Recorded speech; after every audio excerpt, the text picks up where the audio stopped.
રાજકોટ મહાનગરપાલિકામાં 3 વર્ષ 1 વર્ષ નાયબ મ્યુનિસિપલ કમિશનર તરીકે ફરજ બજાવી છે અને ત્યાંનું જે અનુભવ છે એનું અહીંયા કેટલી રીતે અને મહત્તમ યુઝ થઈ શકે એના માટે પ્રયત્ન રહેશે.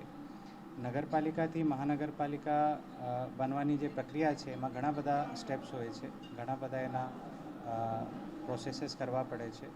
એ બધા સ્ટેપ્સને અત્યારે અમે ઝડપથી થાય આના માટે પ્રયત્નો કરશું અને વહીવટદાર તરીકે કલેક્ટર સાહેબ પણ સંપૂર્ણ રીતે સપોર્ટિવ છે, તો એમની પણ જ્યાં જરૂર પડશે મદદની તો સાહેબની પણ અમે મદદ લઈશું.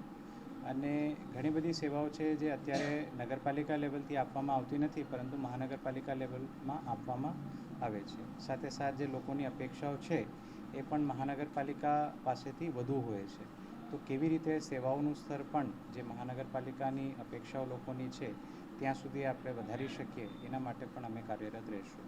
અત્યારે અહીંયા જ્યારે ચાર્જ લેવા માટે હું આવતો હતો તો મેં જોયું રસ્તા ઉપર અમુક જગ્યા કચરો પડ્યો છે, અમુક ન્યુસન્સ પોઈન્ટ્સ છે, અમુક જગ્યા જે ફૂટપાથ છે ત્યાં એની લેવલ સારી કરવાની જરૂર છે. સાથે સાથ અમુક જગ્યા પાર્કિંગના ઇશ્યુઝ પણ દેખાયા હતા.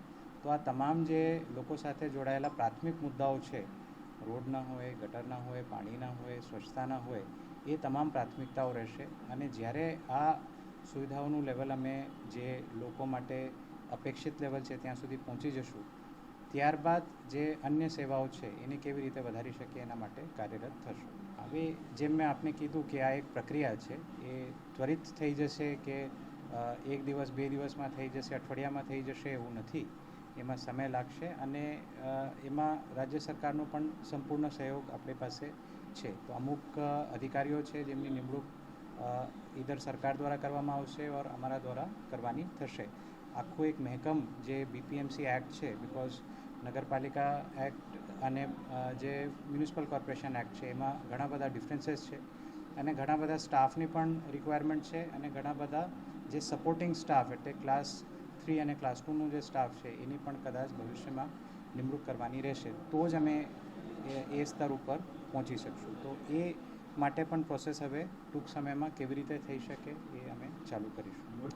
અત્યારે આપણે જે પ્રક્રિયા ચાલુ કરી રહ્યા છે નગરપાલિકાથી મહાનગરપાલિકા બનવા માટેની, એમાં ઘણા બધા ચેલેન્જીસ આવશે, બટ એ તમામ ચેલેન્જીસ છતાં કેવી રીતે સ્મૂથલી આ ટ્રાન્ઝિશન થઈ શકે એના માટે અમારું સંપૂર્ણપણે પ્રયત્ન રહેશે.